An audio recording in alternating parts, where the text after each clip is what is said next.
I was diagnosed with a chemical imbalance, manic depression. They diagnosed me with having ADD. He told me I had conduct disorder. ADHD. Mild depression. Major depression. Manic depressive. Borderline personality disorder. Compulsive disorder. Anxiety. Depression and schizophrenia. Depression. Sleep disorder. Identity problem disorder. But all of these so-called diseases are just made up. They're just fabricated. They're fictions of psychiatry imagination. What would psychiatrists do without their labels?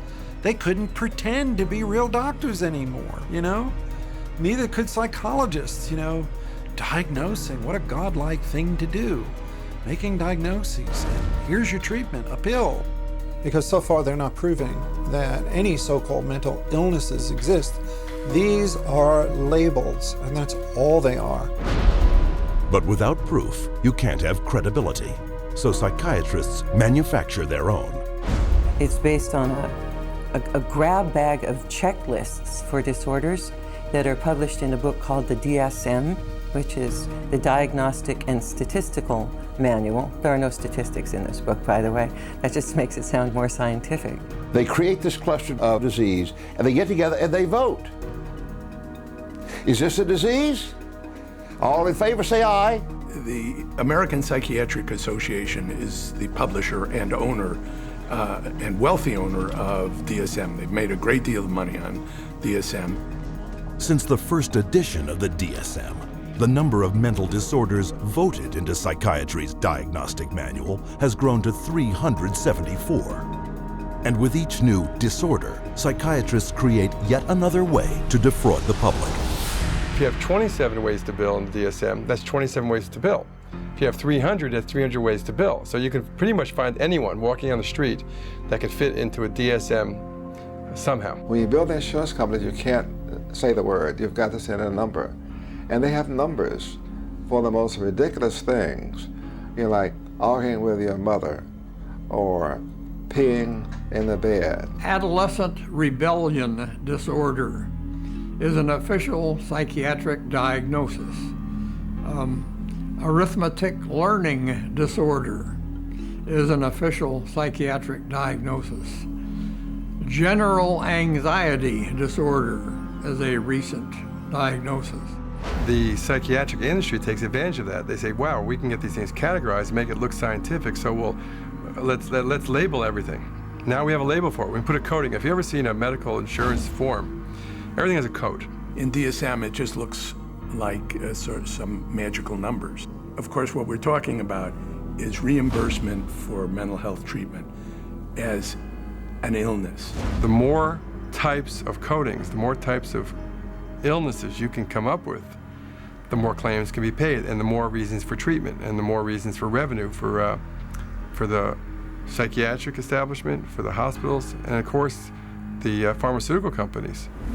Incredibly enough, while presenting the DSM to the world as scientific fact, psychiatrists freely admit its utter lack of science.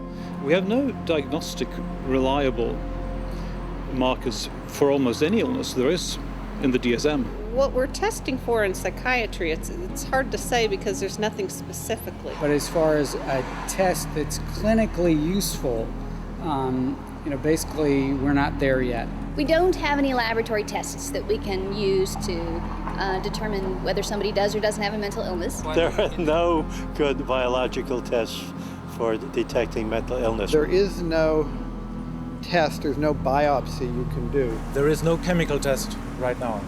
There are no specific tests to confirm the diagnosis or show the improvement, like any blood tests or any x-rays or anything like that. Oh, in my practice, I don't do any tests. I just speak with people and listen to them, and then I make a decision in what kind of illness. These diagnoses vary as widely as the psychiatrists who make them. In this hidden camera footage, a person visited several different psychiatrists, complaining of the same symptoms. I'm extremely unorganized, and I didn't used to be. It's caused problems in the family. It's caused problems getting, I'm self-employed.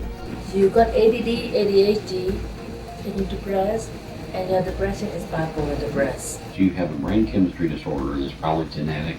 You have a lot of the symptoms of depression. So it seems like it is a mixed picture. What that means is like we got some depressive symptoms and some, high symptoms. If you're bipolar, I'll need to give you a mood stabilizer. We don't know, I kind of doubt it. It's considered low-grade bipolar. You are more of the ADD than ADHD. And as far as medications for depression, because I would recommend that you start a medication, which are Prozac, Zoloft, Paxil, Celexa. Usually Propylene XR is pretty good. They'll give you some Lexapro in the morning and some trazodone at night. Lamictal is a better medication for that. It works on your depression also. But the treatment for any bipolar cycling is the same. The lithium, Remeron is another one. trazodone, Secretol, Depakote, Wellbutrin, Lexapro, Lamictal, Equitroid, Depakote, lithium, Ambien. You may need an antidepressant also with your Lamictal. We don't know if I give you a medication if it is going to work or not. To a certain degree, it's trial and error. You never know if it's the right drug. How many people have I cured? Well, there are no real cures right now in psychiatry. I have cured none of my patients. We're always challenged by our lack of knowledge. I mean, in fact, we don't know what the causes of mental illness are. Most mental illnesses, we do not know the cause. Of course, it would be nice to know exact reasons of disorders, but maybe in the future. I'm the Director of Research at the American Psychiatric Association. We don't know the etiology of really any of the mental disorders at the present time.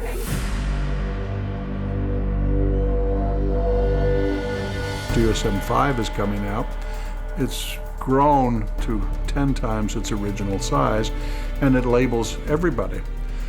I could find 5 diagnoses that would fit you or anybody else. Compare this to the research methods of pathology, a real science that discovers real diseases using a wide variety of precise diagnostic tests. We do millions of laboratory tests as well as the structural examination and the microscopic examination. It's a whole series of applied scientific procedures. In the case of psychiatry, there isn't any laboratory tool that can precisely identify a psychiatric disease and allow it to be classified. It's not as if there's some study of tissue or some study of the body or some study of matter. These are all categories which are made up. They're simply made up. They don't exist in nature. They're decided upon by psychiatrists and voted on. Psychiatrists are not the only ones who benefit from the DSM. Wherever you find a psychiatric diagnosis, you'll find a psychiatric drug. The pharmaceutical corporations now contribute enormous sums of money for the education of psychiatric residents and for the support of research by their professors, so that psychiatry today has become in America, has become very largely learning of which drug to use with which disease or disorder. This to me is completely unethical, untenable, unacceptable for this to occur. The web of money is all over the place. It has compromised psychiatry, and now it's compromising psychology, and worst of all, it's compromising the patients. In 2006, a study revealed that 56% of all psychiatrists deciding what disorders to list in the next DSM had financial ties to at least one drug company. Today, we see the consequences, a barrage of drugs, each one targeted at an invented disorder that is backed by an arbitrary diagnosis found in the DSM. The fact that it is couched in the language of science without necessarily having any of the scientific data or underpinnings to justify it is as threatening as anything we've seen to date. And psychiatry's latest and most expensive ploy to fool the public by imitating legitimate medicine? Brain scans. We can scan all the brains we want to. The fact that we see changes in different people's brains, changes in functioning, doesn't mean that we've discovered anything that has its origin in the brain. It just means that we're seeing changes, but it doesn't mean that there's something wrong with the brain. They have no reliable measures about precise blood flow patterns for any of the psychiatric disorders using any of the scans. It's marketing. This is marketing. This is not science. This is incredibly effective marketing. It has nothing to do with science. Psychiatrists and psychologists use the DSM to label 450 million people worldwide as mentally ill, a total equal to the populations of France, Italy, Germany, Canada, Australia, the United Kingdom, and Russia combined. While sales of the psychiatric drugs they push have topped $80 billion annually, funding from world governments for these patients gross psychiatry over $250 billion a year. And much of this money comes from the diagnosis and drugging of our most trusting and vulnerable.